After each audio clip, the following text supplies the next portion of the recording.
Belum lagi kasus Al Zaitun selesai, kini jagat media sosial kembali dihebohkan dengan Ponpes Al-Kafiyah. Ponpes yang saat ini belum diketahui terletak di mana, menampilkan video gerakan sholat namun bukan seperti sholat biasa. Parahnya, gerakan seperti sholat berjamaah ini dipimpin oleh seorang imam perempuan. Dalam video terlihat seorang perempuan berpakaian hijau dan bercadar memimpin 3 orang laki-laki yang menjadi makmumnya.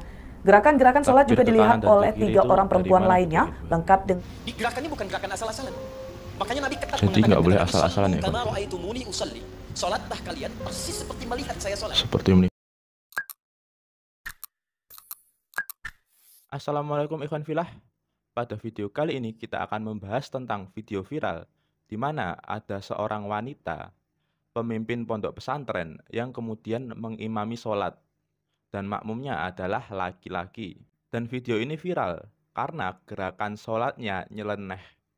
Seperti apa videonya? Mari kita simak aja.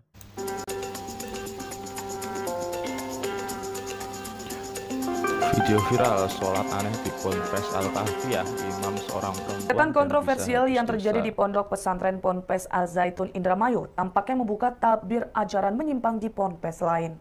Belum lagi kasus Al Zaitun selesai, kini jagat media sosial kembali dihebohkan dengan Ponpes Al-Kafiyah. Ponpes yang saat ini belum diketahui terletak di mana, menampilkan video gerakan sholat namun bukan seperti sholat biasa. Parahnya, gerakan seperti sholat berjamaah ini dipimpin oleh seorang imam perempuan. Dalam video terlihat seorang perempuan berpakaian hijau dan bercadar memimpin 3 orang laki-laki yang menjadi makmumnya. Gerakan-gerakan sholat juga dilihat oleh 3 orang perempuan lainnya, lengkap dengan memakai mukena. Nama Ponpes Al-Kafiyah terpampang jelas di belakang makmum laki-laki yang sedang melakukan gerakan seperti sholat. Ponpes Al-Kafiyah pimpinan guru besar Ustazah Umariyah. Begitu bunyi tulisan yang terpampang di dinding rumah tempat sholat tersebut dilakukan. Selain itu, dituliskan juga pamflet menerima pengobatan medis, menerima santri baru, mengajarkan semua ilmu. Hal paling mengejutkan, tentunya ada sebuah tulisan bahwa bisa menghapus dosa. Oke sahabat filah, jadi itulah tadi videonya. Pertama, sholatnya aja kayak begitu. Masa kemudian bisa mengajarkan semua ilmu? Saya gak yakin kalau ilmu yang diajarkan itu benar ikhwan filah. Ya takutnya seperti ilmu-ilmu yang aneh-aneh, ilmu-ilmu yang kemudian sumbernya tidak berdasarkan Al-Quran dan Al-Hadis. Selanjutnya, kalau dia itu ngaku bisa menerima pengobatan medis, takutnya nanti malah ada unsur penipuan seperti pengobatan yang ada di dukun. Ya, yang namanya pengobatan medis itu, ya harusnya seperti rumah sakit, seperti klinik gitu kan ya. Bukan seperti ponpes kayak gini. Ponpes yang kemudian sholatnya aja udah nyeleneh. Sangat-sangat kemudian gak meyakinkan kalau pengobatan medisnya itu bener. Takutnya ya penipuan gitu kan ya. Selanjutnya, menghapus semua dosa. Ini mungkin juga gak beda dengan Al Zaitun yang ngaku bisa menghapus dosa dengan uang. Jadi di Zaitun katanya dosa zina itu bisa ditebus dengan sejumlah uang. Dan ini emang udah parah banget. Padahal kalau kita mau menghapus dosa, ya solusinya taubatan nasuha gitu kan ya ikhwan filah. Kalau dosanya menzolimi orang seperti korupsi, maling, itu walaupun antum taubat di depan Ka'bah pun gak akan diampuni. Kenapa? Kecuali uang hasil korupsi itu dikembalikan ke negara. Kecuali setelah taubat, barang yang dimaling itu dikembalikan ke korban. Nah itu baru diampuni. Karena dosa ini berkaitan dengan manusia lain gitu kan ya. Kalau berdosa dengan Allah, kita tinggal minta ridhonya Allah, maka selesai. Tapi jika kita berdosa dengan manusia lain, maka kita harus minta ridho orang tersebut. Supaya kita nggak rugi nanti di akhirat. Karena inilah yang disebut Rasulullah sebagai orang yang rugi di akhirat. Yang nanti pahalanya akan diambil kepada orang yang dizolimi.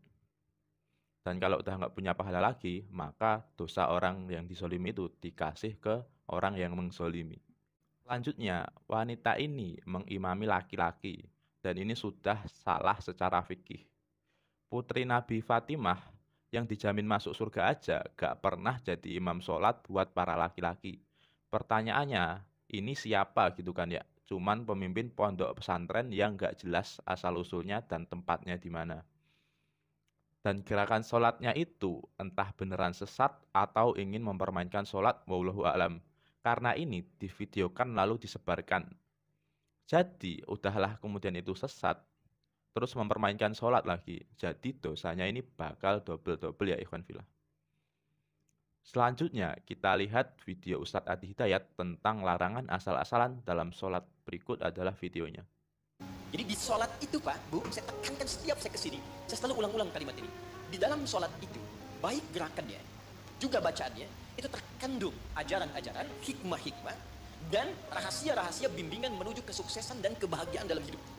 Di gerakannya bukan gerakan asal-asalan. Makanya Nabi ketat Jadi nggak boleh asal-asalan ya, kama ra'aitumuni usalli. Sholatlah kalian persis seperti melihat saya sholat. Seperti melihat saya Ada sholat. seorang bernama Khalid bin Rafi Az-Zuraiqi. Kisah ini ada di hadis Muslim, nomor hadis 319. Ya, riwayat sahabat Abu Hurairah radhiyallahu taala anhu. Ini ada seorang bernama Khalid bin Rafi Az-Zuraiqi di zaman Nabi.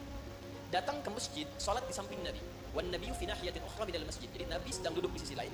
Dia sholat kurang lebih di sini lah. Begitu selesai sholat, sallama yaminan wa samala, dia salam ke kanan dan ke kiri, thumma atan nabiyya sallallahu alaihi wasallam.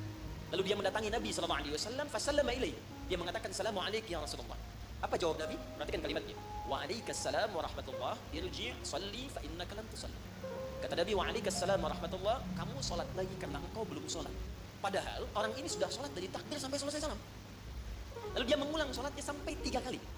Jadi sekali selesai datang Nabi minta sholat lagi. 2 kali selesai datang kata Nabi ulangi lagi. Sampai yang ketiga dia katakan ya Rasulullah ma uhsinul ghaira. Ya Rasulullah, saya nggak bisa lebih bagus dari apa yang saya kerjakan tadi. Sampai sini kemampuan saya. Alimni, tolong ajarkan saya bagaimana sholat yang benar.